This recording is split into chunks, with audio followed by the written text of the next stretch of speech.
This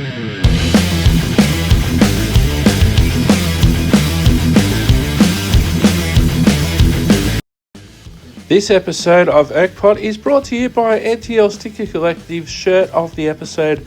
At checkout, use discount code ErkPod10 for 10% off your purchase. ntlstickercollective.com.au/Democracy Manifest. There's a lot of new shirts there, including this one, which I should do the chant to. Jack's going home in the back of a divvy van. Jack's going home in the back of a divvy van. Nailed it. For 10% off any purchase from the NTL Sticker Collective, use the QR code on your screen or ntlstickercollective.com.au/Democracy Manifest. Now back to me. That's me on location at Civic Theatre. Enjoy the show and action.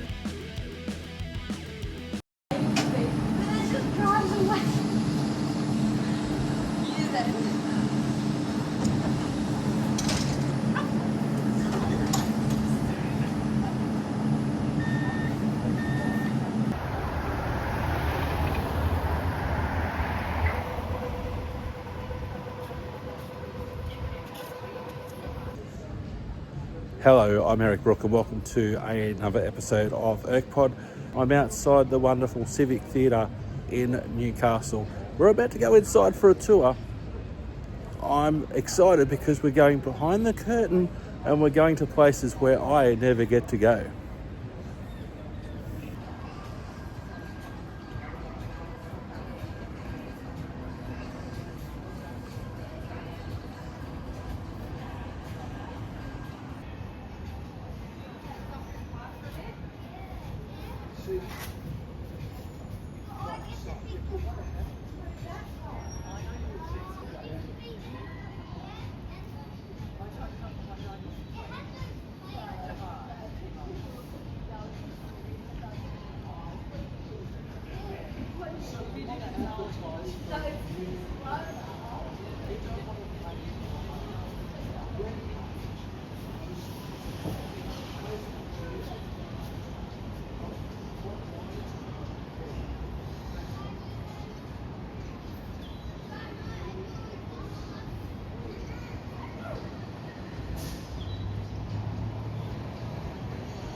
This is a rare opportunity for me to go behind the scenes and behind the curtain at the Civic Theatre.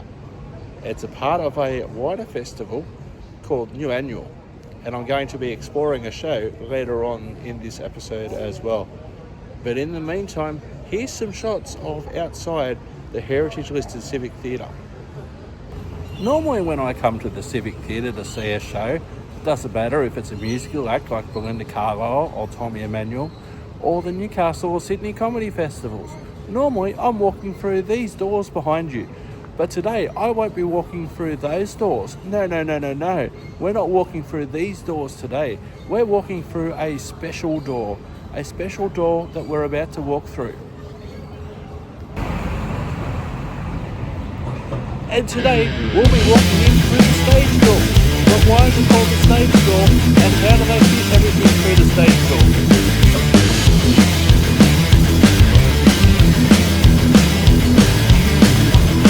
Let's go and find out.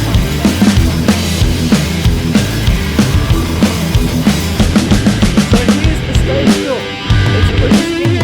Now we're going to fit through there. We'll fit through there, but how does all the production fit through?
It's a dad's thing. Oh, but I wonder if it was past, that's next year it was.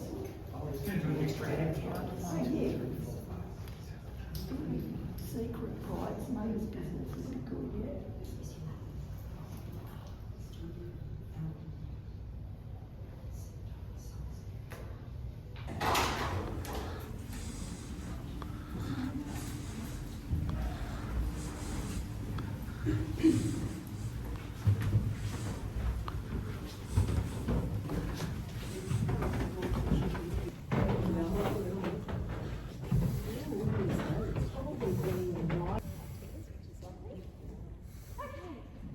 Meters wide, but we have the wings on either side which make it a bit bigger, but at times it can feel small. You might be wondering what this is. This is our safety curtain, and its purpose is to make sure that if there's a fire on this side of the building, it doesn't get to that side, and vice versa. You can see the front of it on our TV screen over there. It's a safety curtain, funnily enough. It's 2 tons of steel, so it's very, very heavy. We don't lift it manually though. It's the one.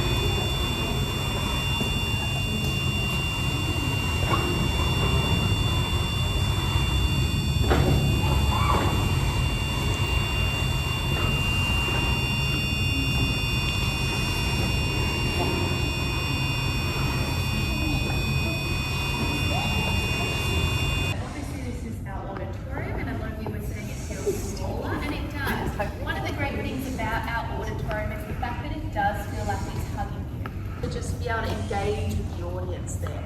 This is also our ghost light, we'll talk about him a little bit later, but feel free to take your photos and then I'll get you guys to step it back a little bit and we'll do a bit of a lesson on stage. There's no quiz, but it's just fun. There's which? Okay, well stage hello, welcome to the stage. Yes, stage right and stage left is from your perspective. So yes, so your right is stage right, your left is stage left. And the reason that we do that is so that the director from out front isn't confusing actors and saying go to your right, I mean my right, I mean your left. It's just easy to go stage right is the actor's right and stage left, the actor's left. Does that make sense?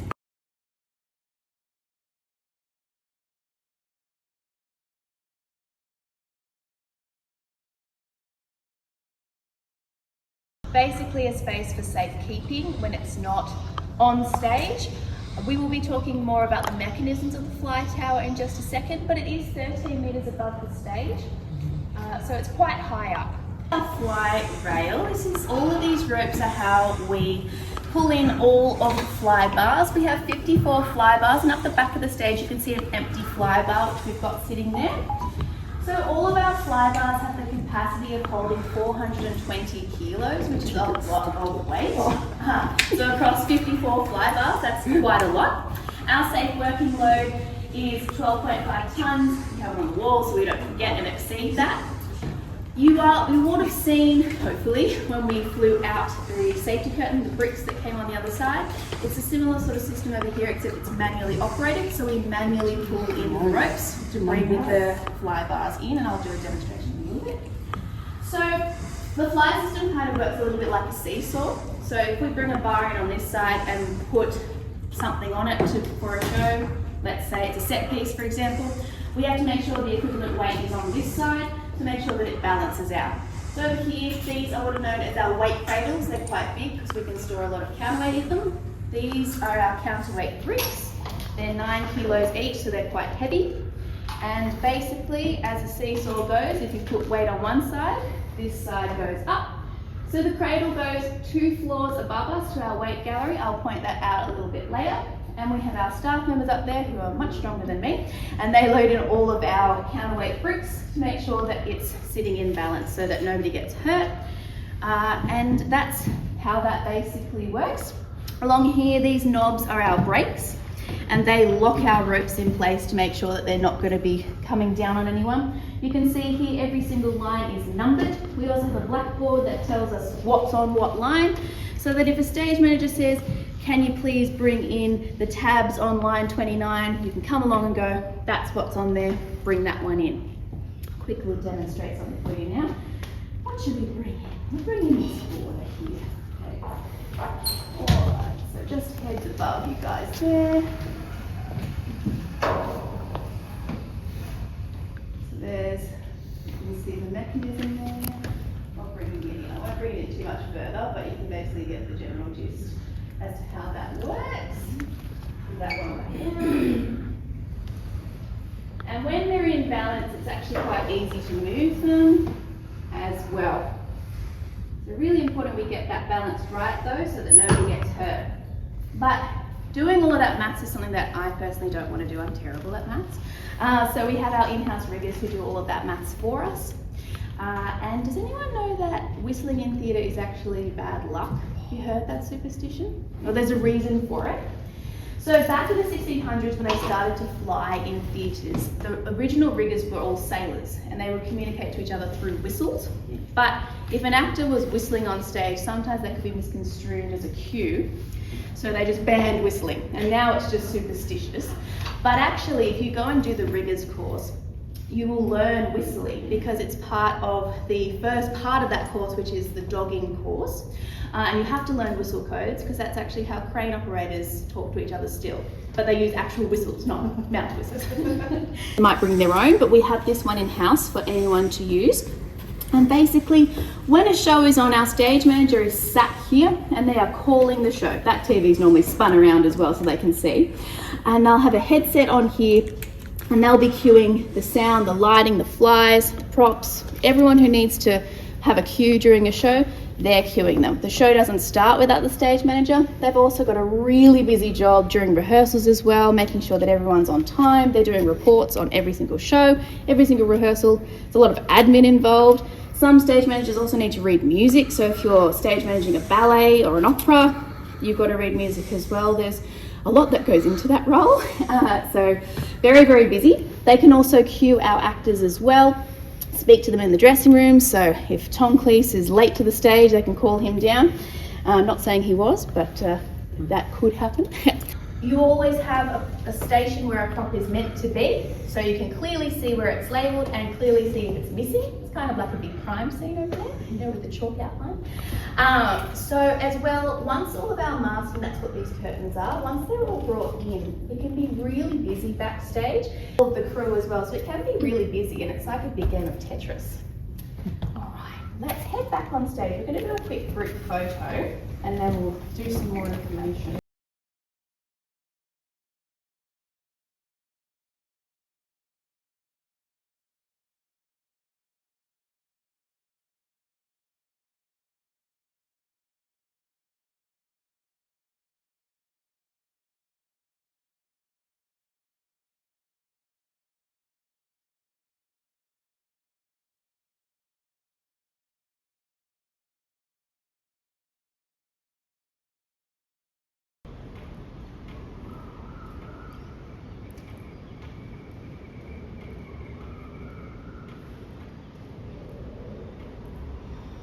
Okay.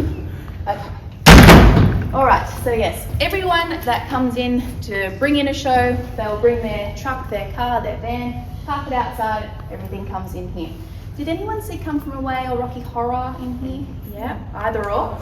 Well, some of those big shows take a really long time to load in. So when you guys come and see a show here, there's a lot of work that's happened prior to. So Come From Away, for example, took 4 days to bump in, overnight and daytime. We had 50 crew on that, working day.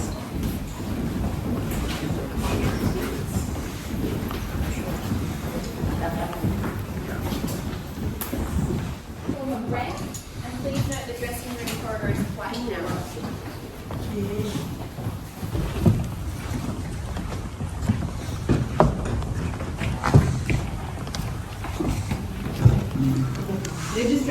just show you what it is. Give you a general idea.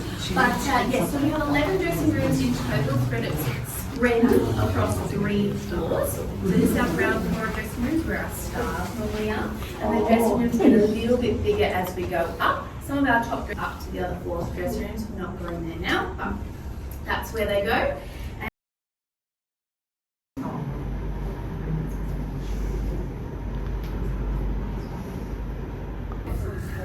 So the theatre actually has a modified Greek Moroccan revival style in terms of the architecture, and I will talk about that a little bit later. Up here we have our Juliet boxes as well. Now I'm going to have a lot of questions about them. So the Juliet boxes get their name from the balcony scene in Romeo and Juliet. And the purpose of them was to be seen, not to seen, because they are terrible scenes. We will go up there later, you'll be able to see for yourself that they're dreadful. And another reason why we don't sell them very often is because of how poor the view is from there. Because literally, even though you're close to the stage, you're literally looking into the wings and you're missing half the performance. So down here, this is what is known as the stalls, and up here we have our dress circle as well. So in some theatres they have another level above that called the Grand Circle. So the Capitol Theatre in Sydney has a Grand Circle, so does the Lyric Theatre in Sydney. We don't, but if you've ever heard the term shut up in the cheap seats, it's referring to down here. And upstairs was for the more regal, although that's not what we do today. And of course, one of our standout features is our beautiful dome. Every time I look at it, I see something new. You might be able to see the dragons in the green part of it there. It's absolutely mesmerising. But also, this is not the original chandelier. It is an exact replica of the original, but unfortunately the original was taken down in 1942 for fears that it would be damaged in the Second World War, and it was stolen. So if you do know anyone who's got it, we will take it back very happily. As well, we also have our beautiful arch on the stage. This is our proscenium arch. It's all original, and for actors to know where they are, but also kind of like our curtains, acts as a frame. Here as well, if you wanted to come down the front and have a look, we have our orchestra pit which has dropped today. The seats down there are actually rows A and B, so if you didn't know, rows A and B have the capacity to be dropped, and that extends our orchestra pit. So if you movable. Yes, so rows A and B that are down here, if the floor is up, they would be over there close to the stage, and this rail would sit in front of them against the stage. Okay, so often there's not this big gap between the stage and here. No, this is only put in when we have a orchestra in that requires a orchestra pit. Sometimes the orchestra is on the stage, just depends on what a production might need. It's leading, so yes. Any other questions about the orchestra pit? Yes? No, we actually move it by hand, and I've done it many times. It's very annoying when you drop a bolt. All together to move the rail back and forth. So it's a bit laboursome. It doesn't take that much time. It's all brass, which is beautiful and gets polished. We're constantly repairing them. But yes, our curtain got replaced a few years ago as well, so we do try our best to keep it in the top quality standard, but there is a lot of maintenance. We're just going to bring our safety curtain in so you can see the front of it. And it's got some art finishing on it, so it looks a little bit more fancy. But normally you wouldn't see it unless something was wrong. So if you do see it in a show, something has probably gone wrong, is basically what I'm saying. So you shouldn't see it. But yes, it stops before it hits the ground to make sure if anything's there, firstly, you can quickly grab it. But second of all, it's got cushioning on the bottom side, so it's not going to damage the set that's on stage. Some top on top of backstage. Alrighty. So we've come from away because Yes. it was basically movement of chairs and things. Mm-hmm. Why did they need to build the stage up? Because they had a revolve in the stage, so we don't have the capacity to do that on our stage deck, so it got built up so that you could do that. It was the same with Annie down in Sydney recently. That was also built up because they have stage tracks, so any stages that have the automatic movements that happen like that, normally it's not in the actual built-in stage. They normally build another level on top of that. People believe that it's to ward off ghosts, but the function of our ghost light is to provide a little bit of light to tell people where the stage is, and yes, to let them know they're here, and to look out for any obstacles. But can you imagine what the theatre would have been like before the exit lights were in here? It would have been extremely dark. So yes, Some people also think it's from when gaslight theatres were a thing, yeah. and I mean it wouldn't have been much brighter than this, so not a lot of light to navigate around in here, and even though it's daytime, we're still quite in the dark today, and as someone who's experienced a few different crazy things happening here, it's definitely when the ghosts come out to play, but yes, very, very dark in here. Can you turn the lights back on? The function of our safety light, our ghost light, is to, of course, just provide a little bit of illumination, but also the function of our ghost light as well. We had it lit for the entirety of COVID-19 as a symbol to say that the theatre would now open, and it has opened again, which is really, really, a show requires it, or they want to start with that. And that's totally up to the production what they want to do. In terms of operating that, you have to be trained in the fly system like we were talking about before, in terms of if you can fly it in or out or not. So only our in-house fly people are allowed to fly it in or out, and it has the capacity to go up and down and side to side, but normally it just goes up or heat a space this big. And it was basically a way of giving everyone their own individual air conditioning. It's also quite quiet when it runs, which is obviously very important being in a theatre. But as I said, we can take out the seats. But if we were to take them out, we'd have all these holes in the ground because of the air conditioning. So and just show Newcastle's history. Little fun fact here, our little lady was painted with a bathing suit when she arrived here. She was in the nude originally. The water on her there. But if you've been walking here before and ever wondered why the marble is different, that's because this side here is original and this side is non-original marble. So there's a few little things like that that I'll show you there that you won't be able to unsee anymore. Any more questions about down here? Okay. We're going to venture upstairs. Please take dress circle. So if you don't sit up here, you don't always get to see, but it's really great to actually take in the entirety of the architecture, which is why we brought you up here today to talk about the architecture. But also, if you can get up here, it's a really great space to sit if you're seeing a ballet or something like that, because you can see a lot of the floor work, which is really beautiful. Just depends on what show you're seeing as to which is better. Some people prefer sitting up high, some people don't. It's completely up to you. But the theatre was actually commissioned in 1927 and it was finished in 1929, which I think is impressive to say that they did all of this in 2 years, because there's so much work that went into it and it's so intricate and beautiful. And we were looking before at the walls, but you can see here it's the same all throughout the theatre. It's not just cream, there's orange in there, there's green, there's so many different things. Eli White, and who worked in association with American architect John Emberson. They also both designed the Capitol Theatre in Sydney and the State Theatre in Sydney, which is why they look quite similar. So if you did notice that, that's why. Henry Eli White actually designed 183 theatres in Australia. It's a bit tragic, but we're very lucky to still have such a well restored and looked after theatre here. The theatre cost about £72,000 to build. In these days, that's about 8.6 million, which you definitely could not build a theatre for these days. So it's crazy to me to think that everything with the highest standard was built for such, well, not a small amount, but such amount of money, especially in pounds. The exterior was also Georgian Revival style, and it was originally built to complement City Hall as they were built at the same time, or Town Hall as it was back in the day. The interior designer was a British designer, Mr. F. Sutherland, and he had a team of people who worked with him. Obviously, one person could not do all of this work by themselves.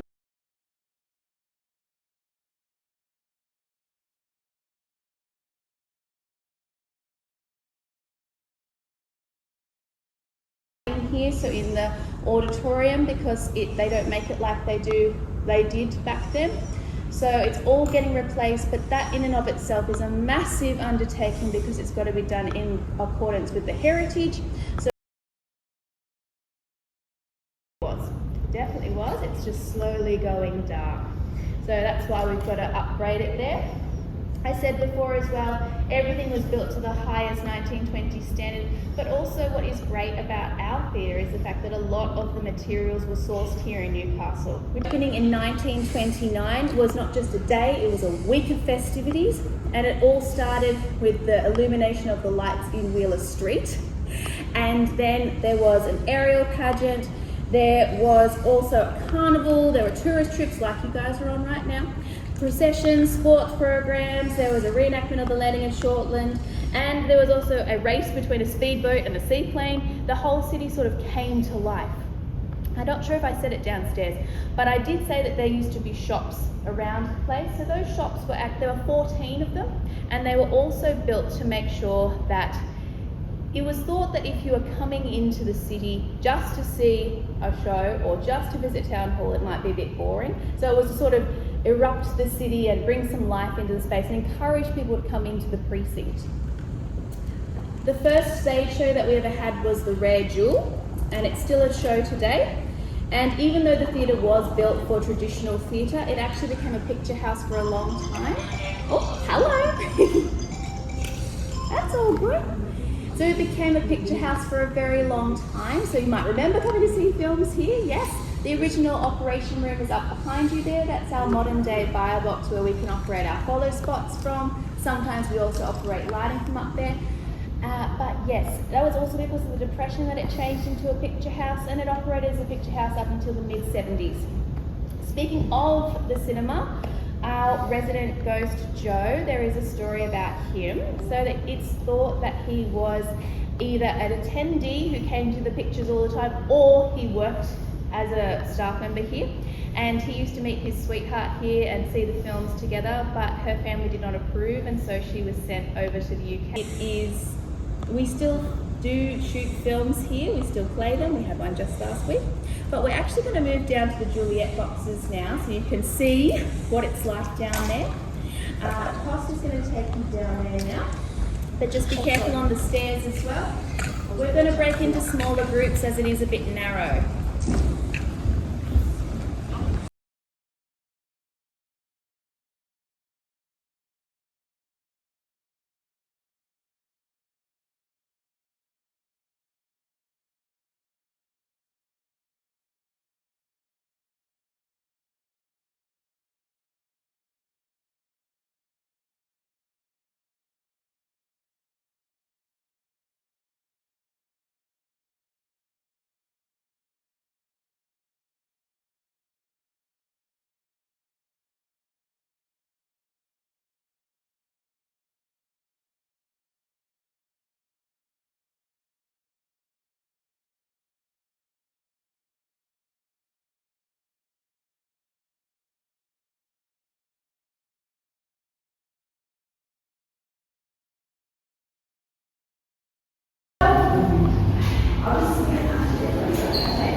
Well, that ends our tour of the Civic Theatre. That was certainly enlightening.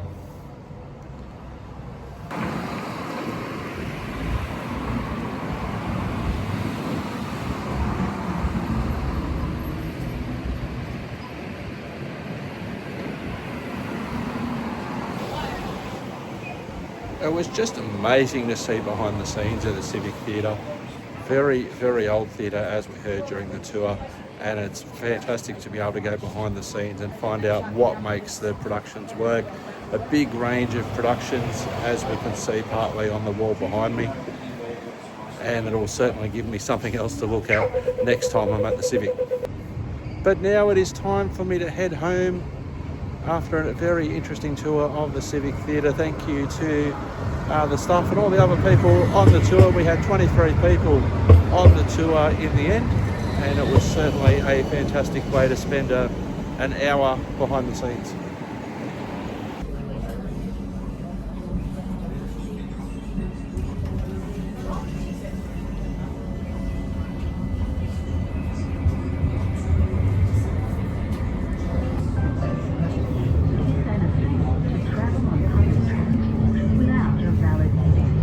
Remember,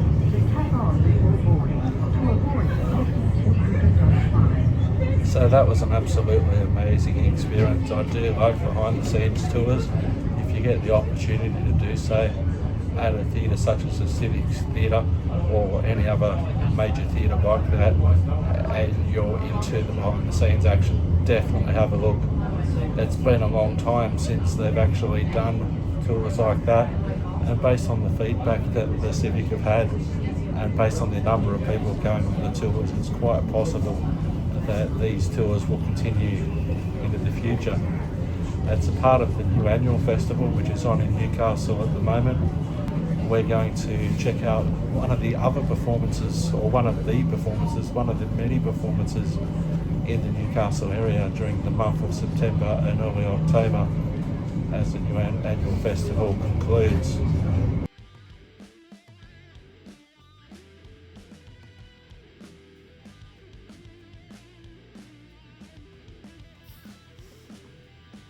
Hello, it's me from the editing suite.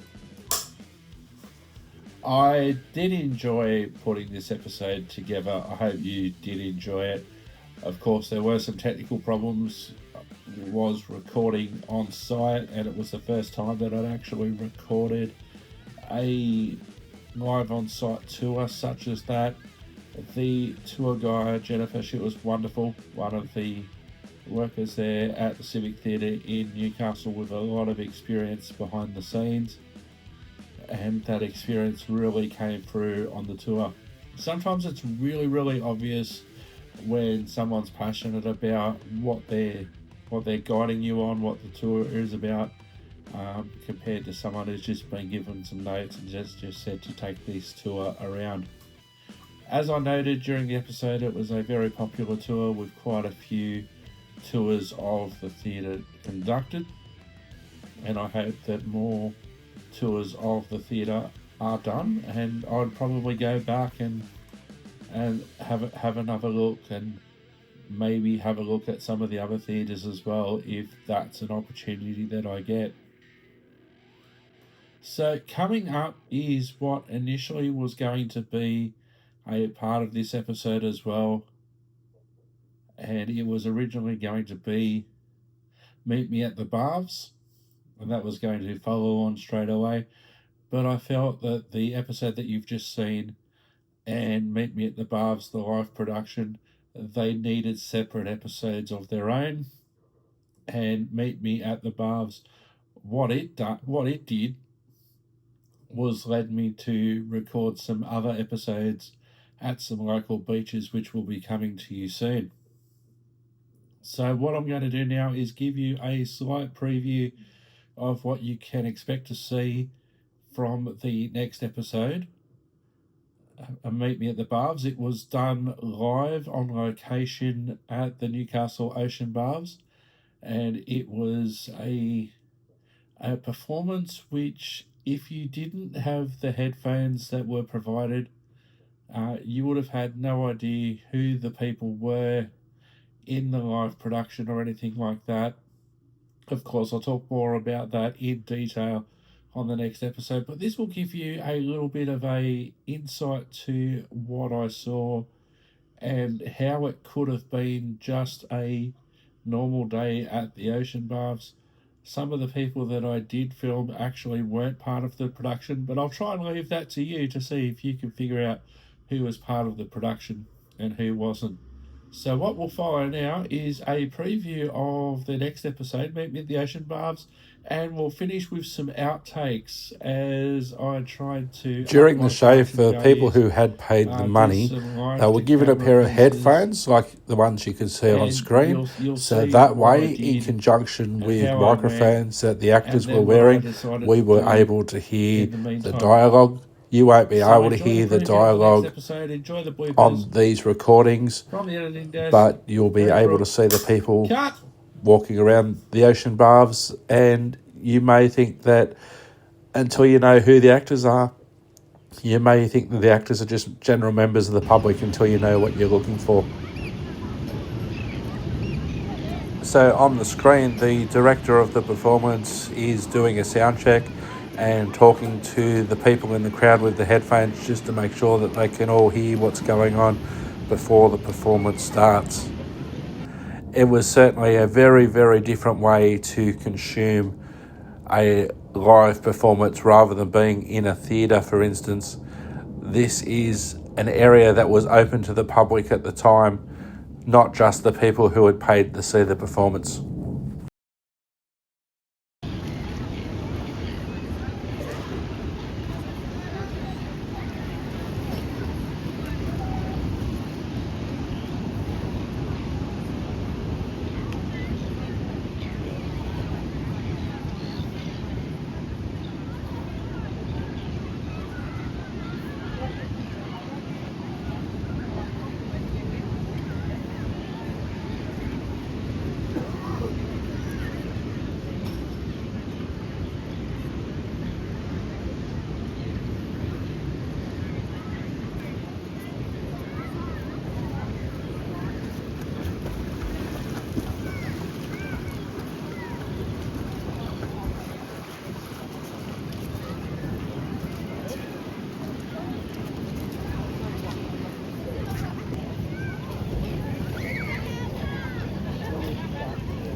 Were you able to pick who the actors were and who the general members of the public were and who the tourists were?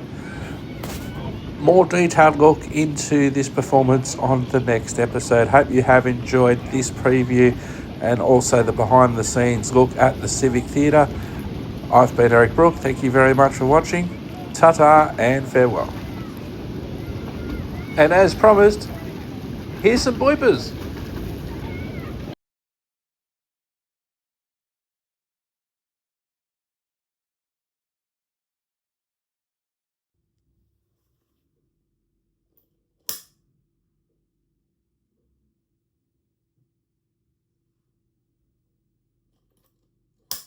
And action.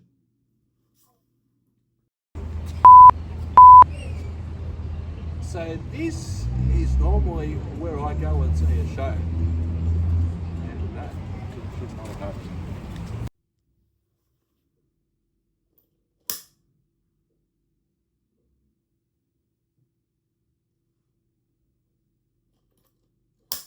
And action.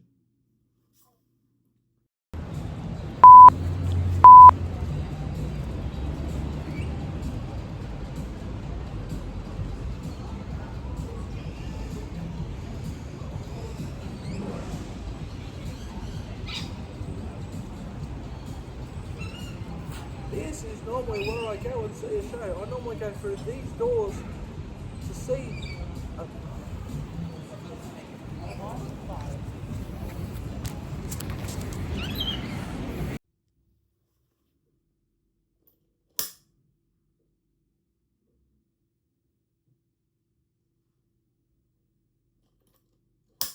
And action.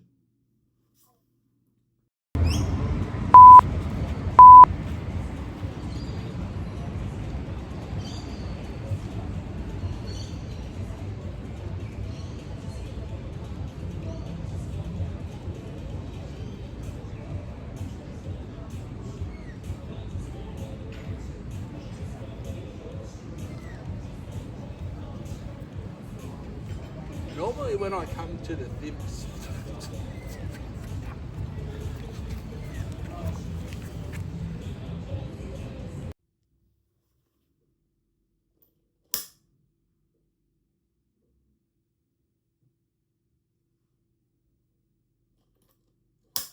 And action.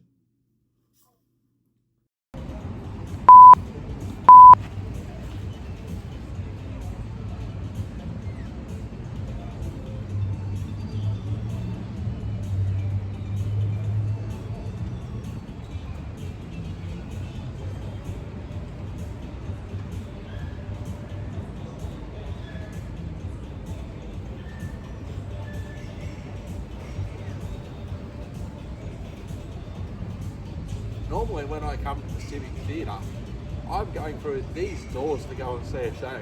It doesn't matter if it's Tommy Emmanuel, Belinda Carlisle, the Sydney Comedy Festival, the Newcastle Comedy Festival, or any others. These are the doors that I'm usually going through, but not today. No, we're not going through these doors today. Today there's a special door for us.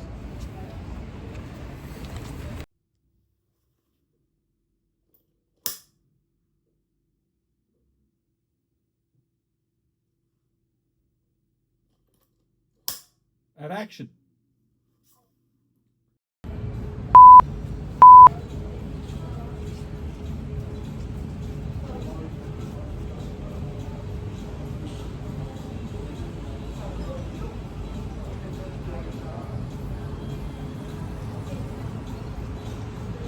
Normally when I see a show at the Civic Theatre, I'm going through these doors, but not today.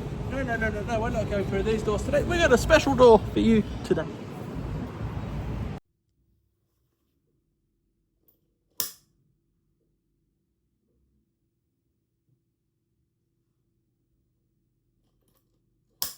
And action.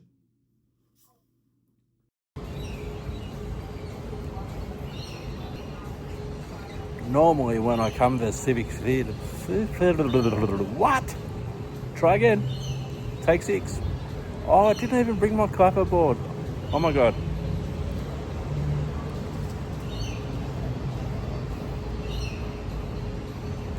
Normally when I come to the Civic Theatre to see a show, it doesn't matter if it's a musical act like Belinda Carlisle or Tommy Emmanuel, or the Newcastle or Sydney Comedy Festivals. Normally I'm walking through these doors behind you, but today I won't be walking through those doors. No. We're not walking through these doors today. We're walking through a special door that we're about to walk through.